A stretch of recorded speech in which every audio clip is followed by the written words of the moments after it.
삼국지 최악의 빌런 3. 동탁은 능력도 없고 인간성도 더럽고 욕심도 많은 애야. 사람과 사람을 관우장비를 끄는 끄는 능력은 있잖아. 여포는 한 가지만 잘해. 그러니까 인간성도 더럽고 능력도 없는 애. 인간성은 더럽지만 능력은 있는 애. 저런 사람 밑에 가면 내가 고생할 거다라는 생각이 은근히 깔리는 것 같아요. 드디어 메인까지 올라가면 위험하다. 언제든 죽을 수 있다. 누구 밑에서 일하는 게 그나마 살만할까?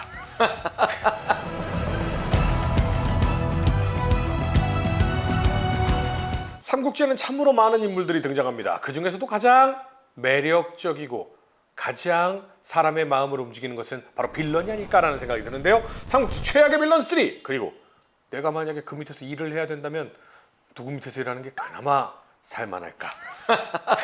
빌런 시리즈 오늘 한번 박사님과 한번 진행을 해보도록 하겠습니다. 삼국지 할아버지 임영환 박사님 나오셨습니다. 야 정말 요즘 왜 그러는 거야?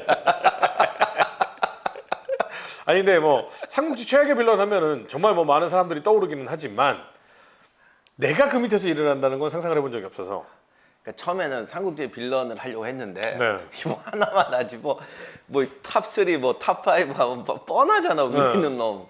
그래서 삼국지에서 그러니까 악당도 여러 가지가 있는데 이게 한번 이번에 해보니까 일단 최고의 악당은 뭐 누가 뭐래도 동탁이잖아요. 그렇죠.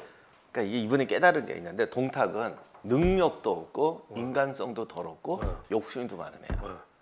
그러니까 이건 어떻게 대책이 없어 이거. 쓰레기. 정사가 아니고 소설을 기준으로요. 네.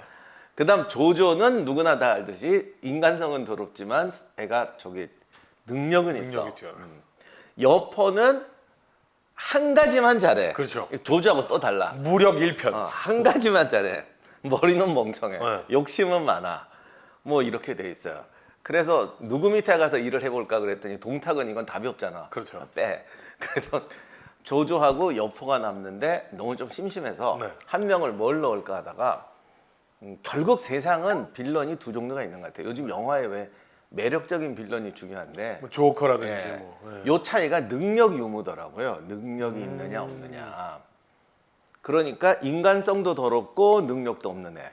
인간성은 더럽지만 능력은 있는 애. 인간성은 좋은데 능력이 없는 애. 그거를 하나 뽑으려고 그냥 유표로 뽑았어요. 근데 사실 삼국지에는 착한데 능력 없는 애는 되게 많아요. 유장도 있고 뭐도 있고 앞부분 주로 1편에서 사라지는 분들 중에 이제 그런 분들이 많습니다. 사실은 유비도 딱히 근데 내가 이럴 줄 알았어. 근데 유비는 능력 없고 착하기만 한 것 같지만 조금은 이제 다른 거야. 네네. 이거는 일단은 소설을 기준으로 한 거고 이 능력 중에 어떤 사람의 감성의 영역의 능력은 빼는 거야. 유비는 저기 딱히 능력은 없어 보이지만 사람과 사람을 관우 장비를 끄는 네. 능력은 있잖아. 그렇죠. 그러니까 그거는 인정하고 들어가야 네네. 되기 때문에 능력이 없는 건 아니지. 그래서 대신해 게임에서도 줄 사람. 99. 매력이 99. 맞아요. 대신해 줄 사람이 있어요. 근데 유표 같은 경우는 대신해 주겠다고 해도 하지 말라고 그러잖아. 그러니까 유비는 사실 능력이 있어. 그러니까 좀 그냥 사람들의 로망이지. 능력 없어도 착한 사람. 뭐 사람들 다 이거 착하다고 생각하니까. 좋습니다. 그러면 최악의 빌런 3명은 조조, 여포, 유표입니다. 네. 그럼 이제 각 빌런들을 한번 살펴보도록 하겠습니다. 네. 이게 제가 아니고 우리 모두가 누구 밑에 가서 일할 거냐. 네. 근데 이번에 내가 진지하게 생각해 봤더니요. 이거 진짜 되게 웃기더라고. 네. 내가 모든 내 주변의 경험을 통해서 털어봤거든요. 의외로 착하고 능력 있는 상사 밑에 안 가려는 사람들 많아요. 왜요? 힘들어. 세종대왕. 세종대왕. 착하고 능력이 있는데 힘들어. 그리고 사실 이거 진짜 웃기는 얘기인데 자기가 못 클 거라고 생각하는 분들이 되게 많아요. 그래서 내가 이번에 깨달았는데 유비가 사람들 마음에 유비가 로마인 게 그거야. 쟤는 지가 실력 없으니까 관우장비 제갈량 키워준단 말이야. 근데 조조 밑에 가면 걔가 제일 잘났잖아. 그게 사람들의 이상한 그러니까 어떤 이율 배반 아니야 고민인 그것도 고민이죠. 능력 있는 상사 밑에 가면은 나를 끌어주는 게 아니라 내가 눌릴 것 같지. 능력 있는 상사 밑에 가서 능력 있는 사람이 회사를 잘 키우고 뭐 이렇게 조직이 성장하면 그 밑에 따라가는 건 또 괜찮아. 근데 내가 과연 클까? 오히려 일만 하고 힘들고 고생하지 않을까? 이런 생각이 은근히 생기는 것 같아요. 그러니까 유비가 직장 상사로 좋은 것이야. 모르잖아. 아, 유비는 직장 상사로 좋은 거예요? 그러면 착하고 능력이 없구나. 그러니까 착하고 능력 없는데 사람한테 일은 맡기는 사람. 어, 이게 훌륭한 상사지 이게. 무능하고 되게 그냥 야, 그 네가 알아서 해, 네가 알아서 해 이런 사람이. 그러니까 조조 밑에 가기 싫은 거는 조조가 나를 괴롭히고 죽이고 할 거라는 거 이런 거보다 그러니까 되게 현실적으로 생각하면요. 저런 사람 밑에 가면 내가 고생할 거다라는 생각이 은근히 깔리는 것 같아요. 보통 사람들은 착하고 능력 있는 사람을 더 부담스러워하는 것 같아. 그리고 그러면 착한 게 왜 나쁘냐? 착하고 능력 있으면 좋지 않냐? 착하면 그러니까 이게 뭐라지? 내가 그냥 아무 일도 안 할 때 나도 착한 사람 같고 착한 사람이 좋아. 네. 근데 세상에 살아보면 일하다 보면 이런 일도 생기고 저런 일도 생기고 손에 피를 묻혀야 되잖아요. 네. 착한 상사는 어떡하지? 나한테 떠넘길 거 아니야. 그러면 조조가 왜 빌런이에요? 그러면 능력은 있는데 사람이 좀 사악하니까 뭐 일도 뭐 조금 부당한 행동을 하더라도 일을 일사천리로 막 진행시키고 그러면 빌런이 아니라 히어로 아니에요? 못 참는 거지. 잘 되는 거 못 참아. 착한 척 하는 거 못 참아. 능력 있는 놈 못 참아. 이렇게 되니까 조조는 소설의 조조를 가면 좀 위험해. 그러니까 왜 양수도 그렇고 이게 좀 숙이고 살아야 돼. 어쨌든 순욱도 그렇게 충성을 했는데 좀 한마디에 너 컸어. 그러니까 조조는 크면 죽인다 이런 스타일이잖아요. 그러니까 결국은 소설에서 보면 그럼 조조 밑에서 제일 성공하려면 어떻게 해야 되느냐? 사마이처럼 개같이 굴고 그렇지. 막 이렇게 하고 그러니까 나중에 뒤통수 쳐야 된다. 그러니까 성공할 때 밑에 있을 때는 중대장 대대장일 땐 잘해야 되는데 어디까지 가면 갑자기 무능한 척하고 뭐 제가 이제 은퇴하겠습니다 막 이러고 조용히 살겠습니다 이러고 살아야 되는 조금 불편하죠. 근데 제가 참 미리 말씀드리겠습니다. 이런 얘기 하면 이제 또 여러분들이 그럼 쫙 갖다 놓고 그럼 이런 행동도 봐주란 말이냐 이런 식으로는 마시고 그냥 사람 이미지만 갖고 하는 거지. 저희 학술회 아닙니다. 저희 학술회 아니에요. 그럼 사람들 죽일 때 그럼 너 참여하겠다 그냥 너무 이렇게 디테일하게 타임머신 타고 들어가지 마시고 그냥 스타일 이런 스타일이 어떠냐라는 건데 그러니까 조조의 장점 중간에서는 클 수 있다. 그리고 어쨌든 잘 나가니까 묻어서 잘 간다. 좋잖아요. 그리고 열심히 하면 뜰 수 있다. 사람도 잘 키우잖아. 그렇죠. 그리고 이 조조는 이제 회사가 크니까 요즘 말하면 대기업 같은 거니까 뭘 하면서 자기가 일을 성취할 건수가 많지. 그렇죠. 그런데 드디어 메인까지 올라가면 위험하다. 언제든 죽을 수 있다. 그러니까 조조 밑에서 일할 생각을 하시는 분들은 대리 과장까지 열심히 일하다가 부장쯤 딱 되면은 어디 지방이나 어디 좀 한직 저기는 월급도 괜찮고 일은 거의 없는데 여생을 편하게 보낼 수 있을 것 같아. 거기 찾아서 가는 게 제일 좋습니다. 그게 조조는 요런 꿈꾸는 분한테 좋을 것 같은데 단점이 있어요. 잠깐 사마이 얘기하니까 생각났어. 조조가 보통이 아니잖아. 잡아내서 시켜. 조용히 일하고 싶은데 제가 능력이 있는데 왜 이렇게 조용히 지내지? 그럼 끌어올려. 그렇지. 아니면 너 나와서 총알바지로 가. 그러고 남지. 올라가면 올라갈수록 위험해요. 아니 여포는 좀 간단할 것 같은데요.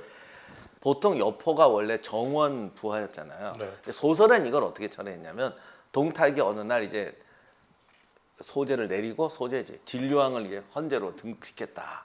그래. 그랬더니 신하들이 이거 황제를 지 맘대로 바꿔 이래갖고 다 말을 못 하는데 정원이 갑자기 야 이 나쁜 놈아 그게 되냐 막 이러는 거야. 이제 정원도 원래 정사에서는 똑같은 아저씨인데 여기서는 형주자사 유표 선배 정도로 나와요. 그랬더니 동탁이 저 자식이 어디서 감히 덤벼 그러는데 갑자기 뒤에 이상한 애가 있는 거야. 여포. 그래서 눈 보니까 안 되겠다. 도대체 쟤 뭐냐 그랬더니 제가 저기 어떤 놈입니다 이렇게 돼. 그랬더니 그 다음날 정원이 군대를 끌고 와 여포를 끌고 데리고 내가 그동안 참았는데 못 참겠다 이 자식 이렇게 덤비는 거야. 그러니까 이게 대의 명분이 생겼으니 나도 한번 승상해보자. 그렇죠. 이런 마음. 그런데 이제 삼국지가 제일 엉터리인 게 이게 장수 하나면 군대가 뭐 장수로 끝나니까 동탁이 쫄아가지고 덤비질 못해요. 근데 저 자식을 어떻게 하면 좋겠니? 그랬더니 이제 이숙이라 내가 적토마를 주면 됩니다. 그렇지. 이렇게 꼬시러 가죠. 네. 근데 보통 여기가 이게 참 삼국지가 소설을 잘 만든 게 만약에 우리 보고 내가 적토마 줄게 가서 쟤 꼬셔 그러면 어떻게 돼요 그게. 아니 삼성 부사장한테 LG폰 준다고 지금 오라 그러면 와요. 그러니까 이게 막 무서운데 그렇죠. 소설은 쉽더라고요. 근데 적토마가 그 정도의 어떤 위압감이 좀 있나 봐요. 우리도 나도 그런 요약본을 보면 그래요. 네. 근데 원본으로 읽으면 그게 아니라 아. 여포가 애초에 좀 틀린 놈이야.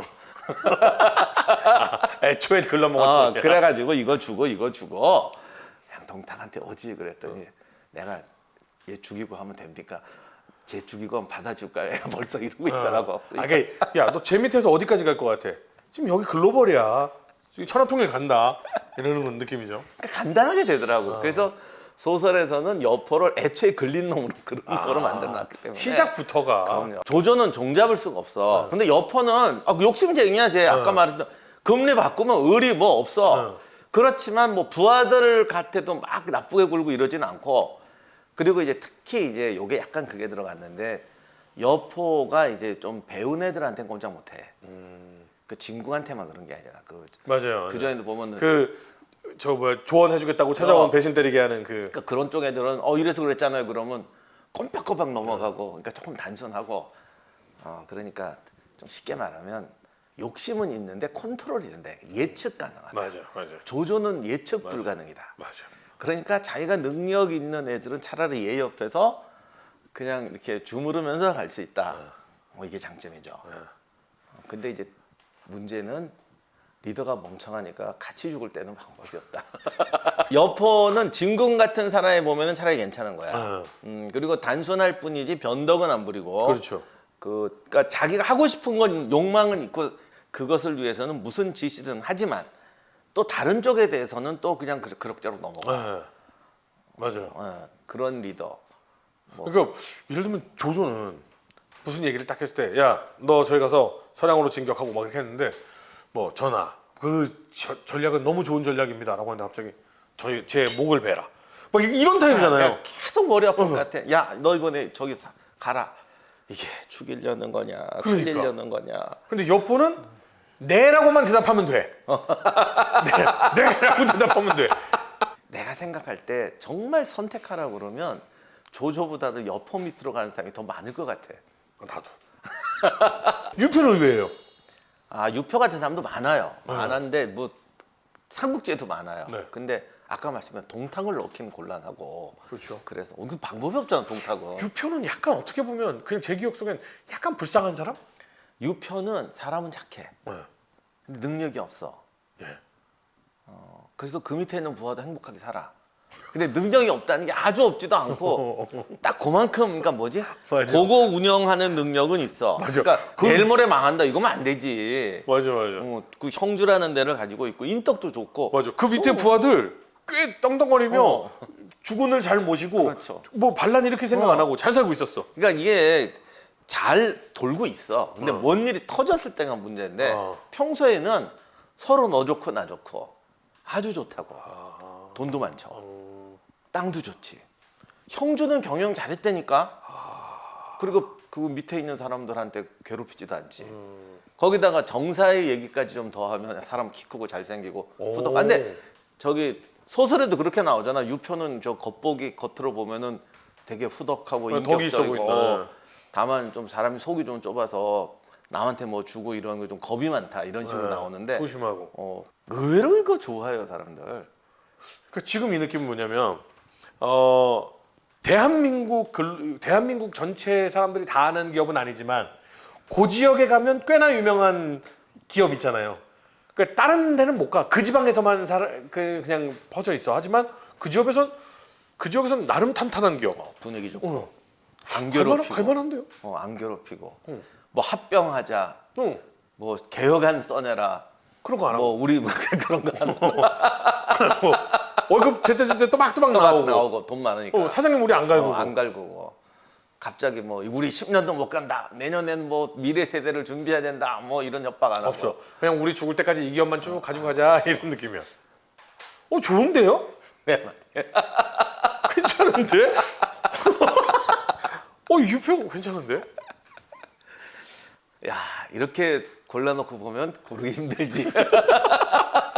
그러니까 지금 이게 삼국지라는 그리고 군웅할거와 격동의 시대라는 점은 빼고 각 세 사람의 리더가 내가 들어가야 하는 회사의 리더라면 이라는 건데 만약에 평화와 안정의 시대라면 유표만한 리더는 없는데요. 유표만한 리더 없는데. 근데 사실은 이게 뭐 삼국지가 아니라도 세상은 항상 격동이기 때문에 이게 또 이제 단점이지. 뭐 그렇죠. 정말 그러면 100년 간다 그럼 나도 거기 들어가겠다. 노포 100년 노포. 그 어떤 분 한 분 만난 적 있어요. 우리나라 되게 오래되고 조용한 기업들 많아요. 그런데 굉장히 오래된 기업 상무님을 한번 만난 적이 있거든요. 똑같은 건데 여러 명 모였는데 모든 분들이 거기 이제 우리나라 알면 되게 유명한 기업도 있었어. 근데 다들 부러워 죽겠다는 거야. 그 최고 기업 양반도 나도 이 상무님처럼 살았으면 좋겠다. 너무 좋지 않냐. 몇십 년 동안 완전히 탄탄. 그리고 뭐 솔직히 월급도 똑같잖아. 뭐 그러니까 그분이 되게 멋져가면 그러니까 그날 앉았더니 전부 오자마자 그냥 부러워 죽겠습니다. 그러니까 이분이 그 굉장히 멋져가면서 그 당신네 회사가 한번 이렇게 좀 훅 끌려고 했던 때가 있었대. 근데 그러지 말자. 그리고 이렇게 돼서 지금까지 이렇게 사는데 어떻게 보면 굉장히 좋은 거 같기도 한데 그리고 그렇게 생각했는데 이제 은퇴할 나이도 되고 이렇게 돼 보니까 내가 도대체 뭘 하고 살았나 싶다. 그리고 사람들을 보기가 부끄럽다. 그런 말씀을 또 하시더라고요. 아니, 얼마나 편안하게 살았으면 뭘 했는지 기억도 안 날 정도로 안 빈 낙도로 사셨다는 거잖아요. 옆에 있는 분들은 딱 그렇게 말하더라고. 그냥 머릿속에 그냥 그 어려웠던 시간이 막 주마등처럼 스쳐 지나가면 다시 그 길로 가겠냐고 안 가지. 아니 사실 오늘 얘기는 빌런으로 시작을 했는데. 아니 삼국지에서 보면 결국 유표는 빌런이 맞지. 그렇죠. 오히려 자기 땅 못 지킨 사람은 다 그렇지. 빌런이죠. 그러니까 그런 의미죠. 뭐 도덕적으로 나쁘다 이게 아니라 유비의 상대의 억울로서 결국 브레이크를 걸고 조조를 도와주게 되는. 그러니까 빌런도 적극적인 악당이 있고 답답한 악당이 있는데 그렇죠. 이게 좀 답답한 악당이에요. 그런 사람이 볼 땐 제일 짜증나. 자, 오늘 어떻게 시작은 굉장히 미스터리로 시작을 했는데 끝날 땐 예능으로 끝나게 돼가지고 마음이 좀 편한데 여러분이 생각하는 이 셋 중에 나는 여기서 일하고 싶다 라는 게 있으면 한번 직접 댓글로 달아서 보통 요즘 분들은 어떻게 생각을 하시는지 한번 통계를 한번 내보도록 하겠습니다. 허준 씨는 어디로 가겠어? 유표죠. 유표죠. 난 거기서 안 빛났고 그리고 박사님 유표 그 밑에 부하들 채모라든 그 부하들 있었잖아요. 다 행복하게 잘 살아. 걔네들이 그냥 행복하게 사는 게 아니라 많이 해먹어요. 맞아요. 많이 해먹어 뒤에서. 근데 유표는 그런 비리를 찾아낼 생각이 없어.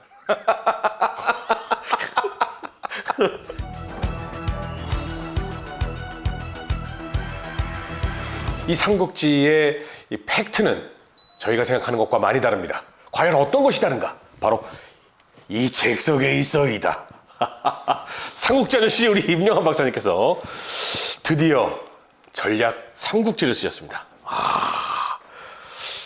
제목부터가 멋있습니다. 전략 삼국지. 근데 이제 혹시 이제 아픈 거 싫어하시는 분들은 조심하셔야 됩니다. 제가 딱 첫 번째 1부의 시작이 정사 삼국지와 소설 삼국지입니다. 여기 팩트 폭행 맞기 싫으신 분들은 조심하는 게 좋을 것 같은데 제가 얘기한 이 부분도 약간 소설이죠? 예. 요거 어떤 책인지 간단하게 말씀해 주신다면. 그러니까 사실 삼국지가 소설로 유명한 바람에 그 진짜 정사에게는 많이 빠졌는데 사실은 정사 삼국지 자체가 굉장히 교훈이 많은 책이고 다이나믹한 책이에요. 그러니까 소설 삼국지도 명나라 때 나온 게 아니라 삼국시대 끝나자마자 수많은 이야기가 만들어진 거를 여기다 편집한 거거든요. 그렇죠.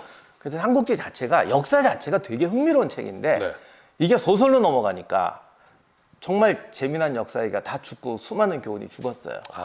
그 다음에 이제 전투 장면은 사실 삼국지 소설의 전투 장면은 맨날 매복, 화공, 모종강 그랬더라고. 이 수많은 전투 장면을 봐라. 똑같은 게 하나도 없다. 맞는 말이지. 그냥 다 뻥이란 말이야.